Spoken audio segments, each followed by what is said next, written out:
Астана біздің бет пердеміз. Астана біздің мемлекетіміздің даму дәрежесін көрсетеді.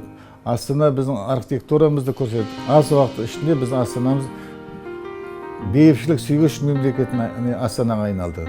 Дүние жүзінде құрметтейтін халықтар достығының астанасына айналды. Бұл мереке бір тұтастығымызды білдіретін мереке, біздің жаңағы бірлігімізді беретін мереке. Біздің астанамыздың болашағы өте терең, зор, әрі дүние жүзіндегі қалалармен өзі терезесі тең болатын қала болады.